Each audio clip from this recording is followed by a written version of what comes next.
अस्सलाम वालेकुम दोस्तों साथियों, मैं हूं समी इब्राहिम और आप देख रहे हैं समी इब्राहिम यूट्यूब चैनल। 9 सितंबर है, वेंसडे है, सन 2020। जो आज दो इश्यूज़ पर आपसे मैं इस वीडियो में गुफ्तगू करूंगा, आपके साथ चीज़ें शेयर करूंगा। एक तो चाइना और भारत के दरमियान जो तसादम की सी कैफियत थी, जो उनके दरमियान कन्फ्रंटेशन है, वो एक नई फ़ेज़ में दाखिल हो गई है। और जो इस वक्त ख़बरें आ रही हैं, एक MiG-21 भारत का जो पेट्रोल कर रहा था उस इलाके में, वो लापता हो गया। भारतीय भी इस बात को छुपा रहे हैं और चाइनीज़ ने भी इस हवाले से ऑफिशियली कोई बात नहीं की, लेकिन ऑफ द रिकॉर्ड और बहुत सारे लोग इसको, चाइना के लोग इसको कंफर्म कर रहे हैं और सोशल मीडिया पर भी इसके हवाले से बड़ा शोर मचा हुआ। एक तो जो ये सारा झगड़ा है, कन्फ्रंटेशन अब किस तरफ जा रही है, क्योंकि पाकिस्तान को भी कुछ असला मिला है, पाकिस्तान ने रशिया से भी बात की और एक नया जो अलायंस बन रहा है उस पर मैं आपसे बात करूँगा। दूसरा, कुछ पाकिस्तान की जो सियासी सूरत हाल है उस पर भी बात करेंगे और कुछ नई तकर्रियाँ, तबादले हो रहे हैं। उसमें जो प्रिंसिपल सेक्रेटरी हैं इस वक्त प्राइम मिनिस्टर के आज़म खान साहब, पहले उनके बारे में था कि वो शायद अक़वाम मुत्तहिदा में जा रहे हैं, लेकिन अब जो उनकी एक नई मंजिल के बारे में इस वक्त पूरा शहर जो इस्लामाबाद है वो उसकी क्या सराइयों से भरा हुआ है, वो आपको बताएंगे कि अब वो किस तरफ जाना चाह रहे हैं और उनकी जगह अगर वो जाते हैं तो उनकी जगह कौन आ सकता है। बड़ा एक स्पेकुलेशन है शहर में इस वक्त और जो ज़िम्मेदार ज़राए हैं वो इस बात को कंफर्म कर रहे हैं। तो ज़ाहिर है सिर्फ क्या सराइयों की बुनियाद पर तो हम वीडियो पर बात नहीं करेंगे, लेकिन कुछ ज़िम्मेदार लोगों ने कंफर्म किया कि ये एक पोजीशन है जिस पर ये सारी बातचीत हो रही है। तो वो मैं वीडियो के अगले हिस्से में आपसे बात करूँगा। थोड़ा इंतज़ार आपको करना पड़ेगा ज़रा, और उससे पहले हम ये चाइना की बात कर लेते हैं। जो वहाँ पर जो बॉर्डर है लद्दाख में, वहाँ पर भारत ने अपने जो राफ़ेल स्टेल्थ प्लेन है वो उन्होंने राफ़ेल प्लेन उन्होंने लगाए वहाँ पे। जो नई जो टेक्नोलॉजी है जो फ्रांस से आई है और वहाँ पर वो हरियाणा में उनको रखा हुआ था और वो वहाँ पर पेट्रोलिंग कर रहे हैं। लेकिन इसके साथ साथ क्योंकि कुछ इश्यूज़ उनके चल रहे थे कचरे की वजह से, मैंने अपने पिछले वीडियो में आपको बताया था कि वो जहाज़ उड़ नहीं पा रहे, तो MiG-21 जो प्लेन है भारत के पास रशियन मेड, उनको इस्तेमाल किया जा रहा है साथ साथ पेट्रोलिंग के लिए, एक दूसरे के साथ अपने वो दांत दिखाने के लिए। तो वो एक जहाज़ जो MiG-21 है वो चाइना ने मार गिराया। अटैक वो फ़ज़ा में था और उस पर हमला हुआ और वो जहाज़ गायब हो गया। उसमें 2 पायलट थे और वो दोनों पायलट्स, उनके वेयर अबाउट्स कुछ पता नहीं है।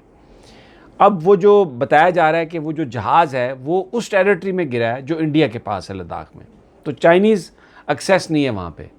तो चाइना जो है वो इस हवाले से कोई किसी तरह का भी ऑफिशियली इसको कंफर्म नहीं कर रहा है। प्राइवेटली वो ये बात कहते हैं कि एक MiG-21 जो है इंडिया का वो गिरा है और इतना ही वो कंफर्म करते हैं, लेकिन ऑफिशियली वो इस हवाले से कोई बात नहीं करते। सोशल मीडिया भरा हुआ है, वेबसाइट्स भरी हुई हैं और भारत इस मामले पर खामोश है बिल्कुल। आपको पता है जब अभिनंदन वाला मामला हुआ था फरवरी में, जब पाकिस्तान में जहाज़ भेजे थे इंडिया ने, तो उसके बाद उनका जो दूसरा जहाज़ था जो गिरा था इंडियन इलाके, यानी वो मकबूजा कश्मीर में, उस इलाके में कश्मीर का वो हिस्सा जो भारत के कब्ज़े में है, उसमें वो गिरा था और कई दिनों के बाद उसकी तस्दीक की थी भारत ने कि वो गिरा है, क्योंकि वो पहले उन्होंने छुपा लिया था। वो भी इसलिए उन्हें तस्दीक की कि वो जो पायलट उसमें जो भारत का मरा था उसकी बीवी ने आकर मीडिया पर शोर मचाया और उसने ये कहा कि हाँ मेरा हस्बैंड जो है वो इसमें जंग में चला गया। और फिर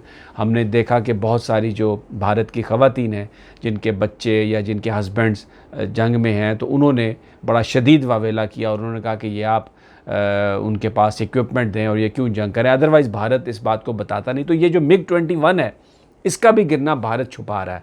अब दूसरी तरफ एक और भी जो खबर है वो ये है कि 3 बटालियन भारत ने लद्दाख में भेजे हैं और कई दिन तक जो मैं आपको बताता रहा हूँ कि श्रीनगर लद्दाख रोड जो है वो बंद रही है।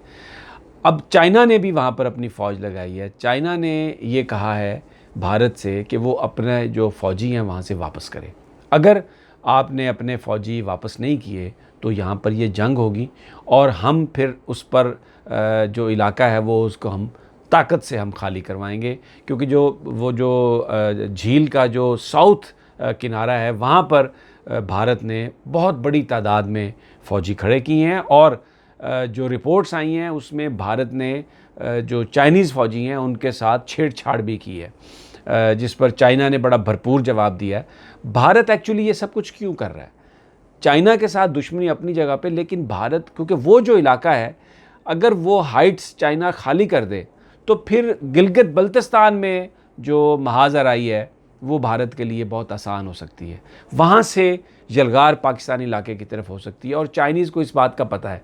उन्होंने गारंटी दी है पाकिस्तान को, क्योंकि जब इसमें मैं ये आपको ये दे रहा हूँ कि जब खबर दे रहा हूँ कि जब पाकिस्तान और चाइना के दरमियान गुफ्तगू हो रही थी तो पाकिस्तान ने इस कंसर्न का इजहार किया कि अमेरिका भारत के साथ है और गिलगित बल्तिस्तान के हवाले से भारतीय आर्मी चीफ के बयानात मौजूद हैं। अजीत डोवल ने पूरी कार्रवाई की है अपनी पूरी निगरानी में। तो इधर पाकिस्तान पर सी पैक की वजह से इंडिया जो है वो हमला कर सकता है, क्योंकि उसने दियामर भाषा डाइन पर भी एतराज़ उठाया है। वर्ल्ड बैंक से ये कहा है, IMF से कहा है कि इसकी फ़ंडिंग ना करें और उसके फ़ौजी जर्नलों ने ये कहा है कि जी अगर गवर्नमेंट हमें भारत की हुक्म दे तो हम फौरी तौर पर यहाँ पर आके इसको हम कैप्चर कर सकते हैं। और ये यानी उससे उनके अज़ाइम का इज़हार हुआ। तो चाइना ने कहा कि ये हम आपको गारंटी देते हैं कि बिल्कुल भी भारत की तरफ से जो मुहिम जोई है उसमें हम पाकिस्तान के साथ खड़े होंगे। और फिर ये जो डिस्प्यूटेड टेरिटरी थी लद्दाख की, इसमें क्योंकि ये चाइना का अपना क्लेम था तो चाइना ने वो जो पोजीशंस जहाँ से पाकिस्तान में गिलगित बल्तिस्तान को निशाना बनाया जा सकता था, भारतीय फ़ौज एंटर हो सकती थी, उन हाइट्स पर वहाँ पर कब्ज़ा किया। और ये बेसिकली जो इस वक्त लद्दाख में जो एरिया कवर किया चाइना ने, उसने एक डिफेंस लाइन बनाई है, वो पाकिस्तान पर हमलावर नहीं हो सकते। तो अब जो भारत की ख्वाहिश है, जो भारत चाइना से बात कर रहा है कि हम आपकी हर तरह के शराइत मानने के लिए तैयार हैं, लेकिन आप यहाँ से अपनी जो फोर्सेस हैं उनको ज़रा पीछे करें, भारतीय फ़ौज को पेट्रोलिंग की इजाज़त दें, क्योंकि वहाँ पर पूरा इंफ्रास्ट्रक्चर और सड़क भारत ने बना ली है और वो सारी अपनी जो फोर्सेस हैं वो गिलगित बल्तिस्तान की तरफ मूव कर सकता है। तो चाइना को इस बात का अंदाज़ा है, इसलिए चाइनीज़ इस मामले पर कोई कंप्रोमाइज़ करने के लिए तैयार नहीं है। और भारत की ख्वाहिश ये है कि किसी तरीके से चाइना पीछे हट जाए और हम फिर अपनी दूसरा पाकिस्तान को निशाना बना सके, क्योंकि सियासी तौर पर मोदी को ये पता है कि अगर सियासी इस वक्त भारत के अंदर जो कोरोना ने तबाही फैलाई है, जो इकॉनमी की वजह ख़राब होने की वजह से जो मोदी की इस वक्त सूरत हाल है, वो इंतहाई अनपॉपुलर वहाँ पर वज़ीर आज़म है। लेकिन जो पाकिस्तान दुश्मन जो जज्बात हैं भारत के अंदर, ख़ास तौर पर जो हिंदू कम्युनिटी है उसमें, उसको एक्सप्लॉइट करने के लिए वो पाकिस्तान पर एक हमला करना चाहता है। अपनी कौम को ये बताना चाहता है कि मैं पाकिस्तान को ख़त्म कर दूंगा। गिलगित बल्तिस्तान की तरफ उसकी नज़रें हैं ताकि ये हम बताएं कि जी कश्मीर का जो मामला है वो देखें हमने ताकत के ज़रिए हल कर लिया। तो चाइना पाकिस्तान के साथ है और बेसिकली मैं आप ये जो सारे का सारा जो मामला है ये इसको भारत इस अंदाज से देख रहा है। खैर देखते हैं आने वाले वक्तों में क्या होता है। पाकिस्तान की फ़ौज भी तैयार है। आपने जनरल कमर जावेद बाजवा की बातें भी सुनी, उन्होंने भरपूर अंदाज में दुश्मन को ललकारा है और कहा है कि हम वो हाथ तोड़ देंगे, हम वो आंखें निकाल लेंगे जिसमें कोई किसी तरह से भी पाकिस्तान की तरफ मैली नज़र से देखा गया। तो पाकिस्तान की फ़ौज भी तैयार है, चाइना भी हमारे साथ है, कौम भी फ़ौज के साथ है, तो वो तो कुछ नहीं हो सकता।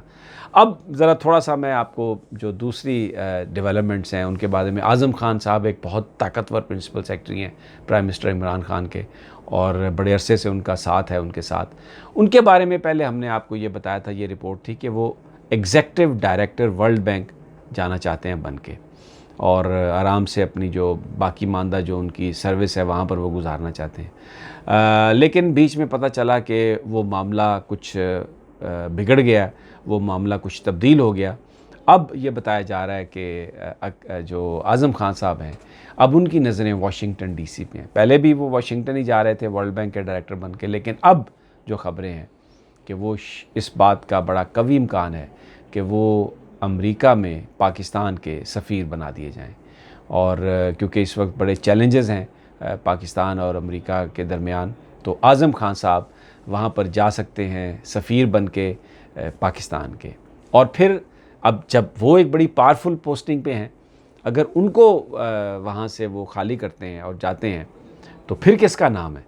ये भी एक बहुत बड़ा एक सवाल है। तो उसके हवाले से भी जो अभी नाम आए हैं उनमें से मैं सिर्फ एक नाम आपके साथ शेयर करता हूँ, वो हैं अकबर दुरानी।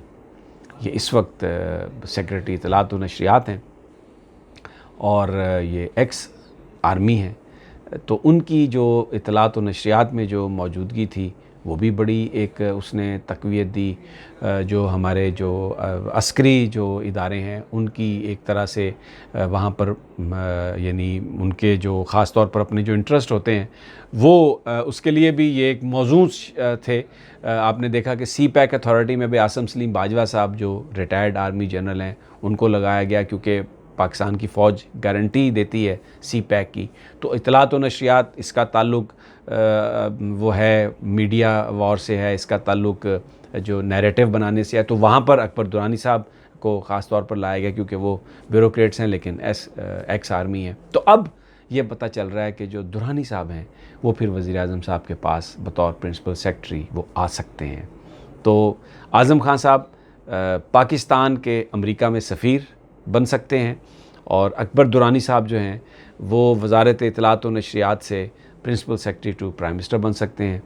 पावरफुल ओहदे हैं दोनों। और उसके बाद क्योंकि ये जो ओहदे हैं ये लॉबीज़ के बग़ैर मिल नहीं सकते, तो और फिर जो जाने वाला होता है वो भी ये इंश्योर करता है कि अगर वो चला भी जाए तो यहाँ पर जो उनके मफादात हैं वो वहाँ पर इंटैक्ट रहें। तो ये इस वक्त फेडरल कैपिटल में ये एक बड़ी शदीद एक स्पेकुलेशन है कि जनाब ये तब्दीलियाँ होने वाली हैं। अब आने वाले वक्तों में पता चलेगा कि क्या तब्दीली होती है, किस अंदाज़ में तब्दीली होती है, और वो इंशाअल्लाह जैसे जैसे वो तब्दीली आएगी मैं आपके साथ शेयर करूँगा। तब तक इजाज़त दीजिए, अल्लाह ने के बाद।